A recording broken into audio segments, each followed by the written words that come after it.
Hello बच्चों, स्वागत है आज के क्लास में। तो कैसे हैं आप लोग? एक बार कमेंट में जरूर बता दीजिएगा। केम छो? मजे में? चलिए बाबू, आज हम लोग क्लास 8 साइंस का चैप्टर नंबर 6। आज से हम लोग एक नया सीरीज चालू करेंगे, ठीक है? क्लास 8 का chapter number 6 reproduction in animal, उसका पार्ट नंबर 1 देखेंगे आज हम लोग, ठीक है?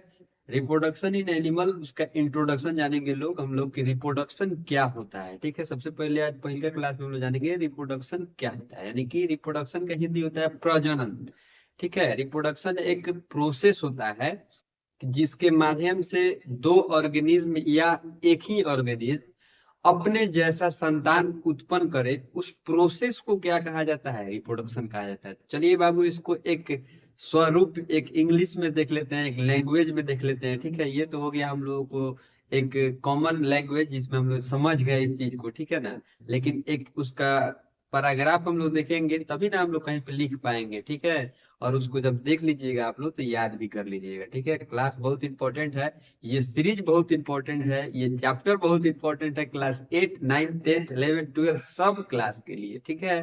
तो चलिए ध्यान दीजिएगा बाबू। चैप्टर का नाम था reproduction in animal, part number 1 है, ठीक है? पार्ट नंबर 1 है, शुरुआत है आज इस चैप्टर का। तो आप लोग ध्यान दीजिएगा, ठीक है ना? हम बोले थे कि क्लास 10th का कोई चैप्टर लाएंगे, लेकिन हम सोच रहे हैं कि दिसंबर से हम लोग क्लास 10th का क्या किया जाएगा, रिवीजन टाइप का, मतलब उसका वीडियो लाएंगे हम। हर एक चैप्टर का क्या करेंगे, एक वन शॉट वीडियो लाएंगे, ठीक है? वन शॉट रिवीजन, एक ही वीडियो में पूरा चैप्टर रहेगा, ठीक है? एग्जाम का मतलब जो इम्पोर्टेंट इम्पोर्टेंट क्वेश्चन रहता है वैसा सीरीज हम लाएंगे। टेंशन नहीं लीजिएगा, उसको हम लाइव में आकर जरूर बता देंगे कि कैसा कैसा सिस्टम रहेगा, ठीक है?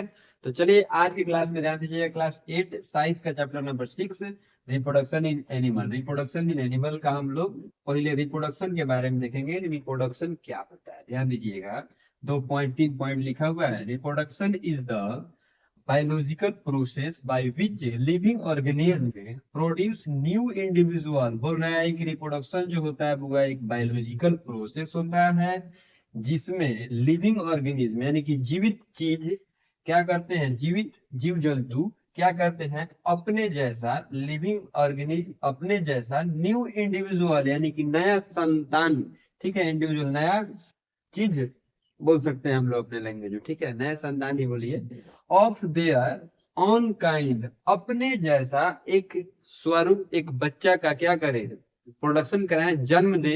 उसी प्रोसेस को क्या बोला जाता है? रिप्रोडक्शन बोला जाता है, ठीक है? ये चीज आप लोगों को समझ में आ गया? फिर से एक बार सुनिए ध्यान से अपने लैंग्वेज में। रिप्रोडक्शन एक बायोलॉजिकल प्रोसेस है जिसमें पेरेंट्स क्या करते हैं, अपने जैसा यानी कि सेम अपने जैसा संतान को उत्पन्न कराते हैं, मतलब संतान को प्रोड्यूस कराते हैं, ठीक है? उस प्रोसेस को क्या कहता है? रिप्रोडक्शन कहता है, ठीक है? दूसरा नंबर पॉइंट देखिएगा। It is one of the most important characteristic of living beings because it ensure the continuous of species. बोल रहा है कि यह एक बहुत महत्वपूर्ण गुण होता है लिविंग ऑर्गेनिज्म में, जो क्या करते हैं, अपने जैसा संतान को उत्पन्न कराते हैं। क्यों कराते हैं? क्योंकि यह कंटिन्यूटी बनाए रहता है, ठीक है? यानी कि लाइफ को कंटिन्यूटी देते रहता है। जैसे इंसान हम ही लोग हैं, हम लोग रिप्रोडक्शन नहीं करें तो हम लोगों का प्रजाति क्या होगा, एक दिन ना एक दिन जाके खत्म हो जाएगा कि नहीं? मान लीजिए हम ही हैं, आप ही हैं, आपका शादी हो, अब अपना बच्चा अगर पैदा नहीं करे तो आपका क्या होगा? आपका खूट खत्म हो जाएगा। आपका खूट का मतलब यानी कि आपका जो घर है वह एक समय में जाके क्या होगा, खत्म हो जाएगा। तो इसलिए रिप्रोडक्शन क्या है, बहुत जरूरी है हमारे लाइफ में, लिविंग ऑर्गेनिज्म के लाइफ में, ठीक है? इसलिए इसको कराया जाता है, किया जाता है from one generation to next. एक जनरेशन से दूसरे जनरेशन में कंटिन्यूटी बना रहे, इसके लिए रिप्रोडक्शन बहुत जरूरी है, ठीक है? आपका शादी होता है, उसका मुख्य उद्देश्य यही रहता है कि हमारा जो मतलब जनरेशन है वह क्या करे, आगे बढ़ते चले। जैसे हम लोगों को जन्म दिए मेरे माता पिता, ठीक है? आपके माता पिता आपको जन्म दिए, फिर आपका शादी हुआ, आप जन्म दिए अपने बाल बच्चा का, फिर उसका शादी हुआ, वो अपने बाल बच्चा का जन्म दिया। तो इससे क्या हुआ, कंटिन्यूटी बना है कि नहीं? कि ये प्रोसेस रिप्रोडक्शन जो होता है इसके लिए ही जरूरी होता है कि हमारा कंटिन्यूटी क्या रहे, अर्थ पे बना रहे। जितने भी लिविंग ऑर्गेनिज्म है यह इसलिए रिप्रोडक्शन करते हैं, ठीक है? चलिए ये चीज आप लोग बहुत बढ़िया से समझ गए होंगे। ध्यान दीजिएगा तीसरा number point, every living organism plant animal और human reproduce in its own way. बोल रहा है कि सारे लिविंग ऑर्गेनिज्म जैसे कि प्लांट, एनिमल, ह्यूमन अपने अपने तरीका से क्या करते हैं, रिप्रोडक्शन करते हैं, प्रोड्यूस करते हैं, संतान को जन्म देते हैं। सम कुछ को सम नीडेड टू पेरेंट्स, बोल रहा है कुछ को दो पेरेंट्स का जरूरी पड़ता है, जैसे हम ही लोग में ह्यूमंस में मेल और फीमेल का जरूरी पड़ता है। जरूरी पड़ता है कि नहीं?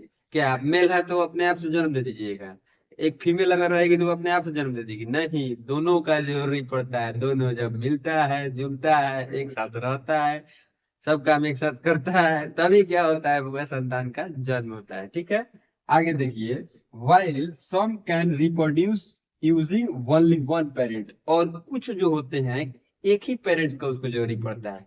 इसमें बहुत सारा बुआ बैक्टीरिया बैक्टीरिया आता है, माइक्रो ऑर्गेनिज्म इसमें इसमें आते हैं। ठीक है ना, उसके बारे में हम लोग जानेंगे। अलगी उलगी आता है, ठीक है, अमीबा आता है, सॉरी अलगी नहीं, अमीबा। ये लोग क्या करता है, अपने बॉडी को स्प्लिट कर लेता है, यानी कि तोड़ लेता है। लेकिन ह्यूमन बींग्स और एनिमल में ये जरूरी नहीं है। ह्यूमन बींग्स में दो पेरेंट का जरूरी पड़ता है, मेल और फीमेल।